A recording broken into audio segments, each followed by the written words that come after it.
Facebook එකේ business එකක් කරන කෙනෙක්ද? එහෙනම් අනිවාර්යයෙන්ම ඔයත් ඔයාගේ සේල් වැඩි කරගන්න ඔයා Facebook එකකින් බිස්නස් එකට බූස්ට් එකක් රන් කරන්න ඇති නේද? බූස්ට් එකට සල්ලි කැපෙනවා විතරයිද? ඒ වුණාට ඔයාට ඕනි ප්‍රතිඵලය ඔයාට බූස්ට් එක මගින් ලබා ගන්න බැරිද? ඉතින් මේකට හේතුව ඔයා බූස්ට් එක ගන්න දන්නවා වුණත් ඔයා හරියට ඔඩියන්ස් එකක් ටාගට් කරලා බූස්ට් එකක් ඔයා හරියට ගහන්නේ නැති එක. ඉතින් මේකට වැරදි කිහිපයක් තියෙනවා. ඉතින් මේ වැරදි ගැන අද වීඩියෝ එකෙන් අපි බලමු. ඉතින් මේ වීඩියෝ එකෙන් අද අපි බලමු ඔයා හරියට බූස්ට් එකක් රන් කරනවා නම් දැනගත යුතුම කරුණු තුනක් ගැන. channel එක තාම subscribe කරලා නැත්නම් දැන්ම subscribe කරන්න කියනවා. එහෙනම් අපි යන් වීඩියෝ එකට.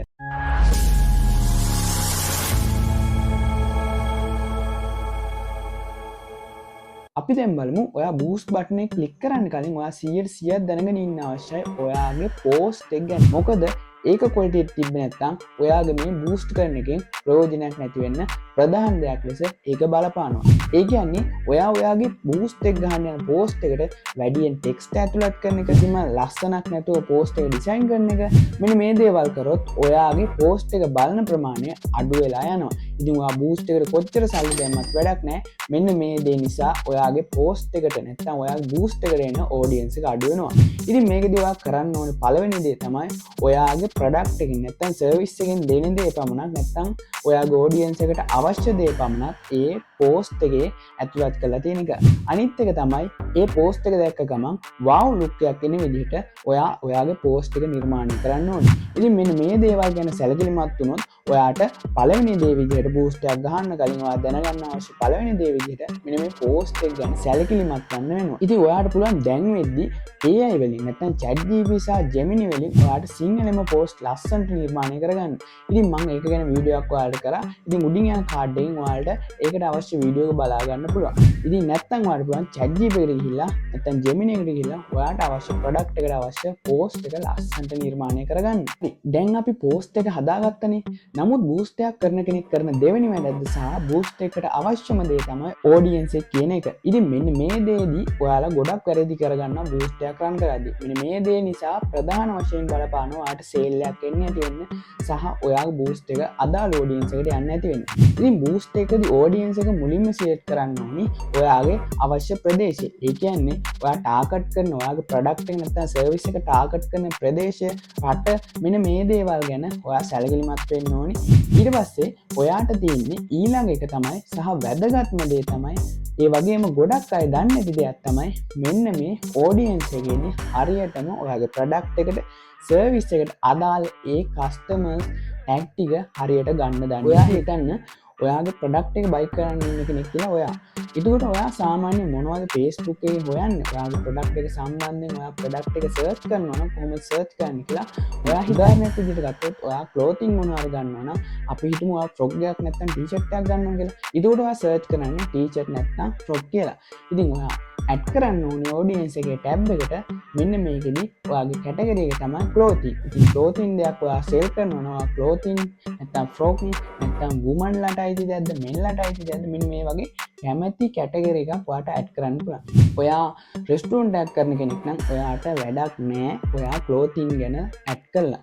ක්ලෝතින් ටැබ් එක ඇඩ් කරලා වැඩක් නෑ. ඔයා රෙස්ටුරන්ට් එකක් කරන කෙනෙක් නම් ඔයා ඇඩ් කරන්න ඕන ඔයාගේ කැටගරියට අදාළ ඒ ටැග් ටික. ඉතින් ටැග් කොහොමද හොයාගන්නේ? ඔයාට පුළුවන් ChatGPT නැත්නම් Gemini පාවිච්චි කරන්න. නැත්නම් ඔයාට පුළුවන් හරිම ලේසි වැඩක් ඇඩ් මැනේජර් එකට යන්න. ඇඩ් මැනේජර් එකට ගියාම ඔයාට පුළුවන් ඇඩ් මැනේජර් එකෙන් ඔයා බූස්ට් එකක් කරනවා නම් එතන සර්ච් කරපුවාම ඔයාට ඒ ටැග් ටික, ඒ කියන්නේ ඔයාගේ ප්‍රොඩක්ට් එකට අදාළ ටැග් ටික එනවා. උදාහරණයක් විදිහට ගත්තොත් ඔයා ෆ්‍රොක් එකක් තුනනවා නම් ඔයාට පුළුවන් ක්ලෝතින් කියලා ගන්න.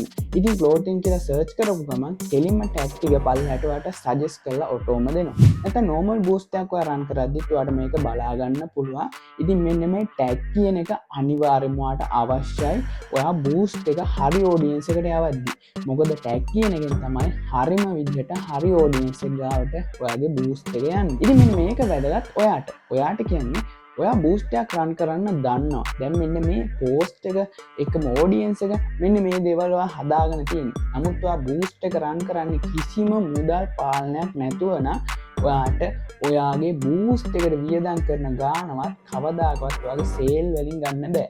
උදාහරණයක් විදිහට ඔයා රුපියල් 5000ක් වියදම් කරලා බූස්ට් එකක් ගහලා ඒක හරි ගියේ නැත්තම් ඔයා ඊළඟට ඊට වඩා ගාණක් දීලා ඔයා බූස්ට් එකක් ගහන්න යනවා. ඉතින් ඊටත් වඩා ගාණක් දීලා ඊට පස්සේ ඔයා මෙන්න මේ විදිහට ඔයාගේ සල්ලි නිකරුණේ නාස්ති කරගන්න. ඉතින් ඔයා මුදල් පාලනය ඇතුව ඔයාගේ බූස්ට් එක හරියට රන් කරොත් ඔයාට සේල් ලබා ගන්න පුළුවන්. ඉතින් මේකෙදි ඔයා සැලකිලිමත් වෙන්න ඕනේ දවසක් සහ වෙලාවක් ඔයා තියාගන්න බූස්ට් එකට. ඊට අමතරව බජට් ප්ලෑන් එකක් හදාගන්න.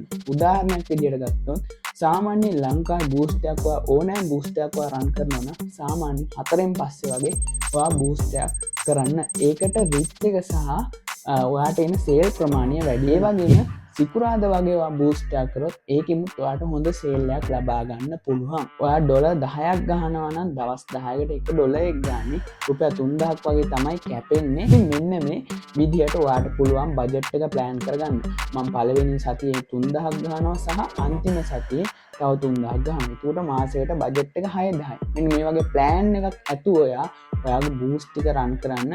නැත්තම් නිකරුණේ ඒ දවසට නැතුම් ඔයාට හිතෙන වෙලාවට බූස්ට් රන් කරන්න යන්න එපා. මොකද ඒකෙදි ඔයාගේ අදාළ රීච් එක එන්නෙත් නැහැ, එන්ගේජ්මන්ට් එක එන්නෙත් නැහැ, ඔයාට සේල් එන්නෙත් නැහැ. ඔයාට සේල් එන්නේ නැහැ කියන්නේ ඔයා බූස්ට් එකට යොදන ගාන අපරාධයි. ඉතින් මෙන්න මේ දේවල් ගැන ඔයා සැලකිලිමත් වෙන්න ඕනේ අනිවාර්යෙන්ම. ඉතින් ඔයත් අද ඉඳලා බූස්ට් එකක් කරනවා නම් මෙන්න මේ කරුණු 3 ගැන අනිවාර්යෙන්ම සැලකිලිමත් වෙලා ඉන්න ඕනේ. මොකද ඔයාට මුදල් සහ අදාළ සේල් ලබා ගන්න අවශ්‍ය නම් ඔයාට මෙන්න මේ 3 ගැන අනිවාර්යෙන්ම සැලකිලිමත් වෙන්න වෙනවා.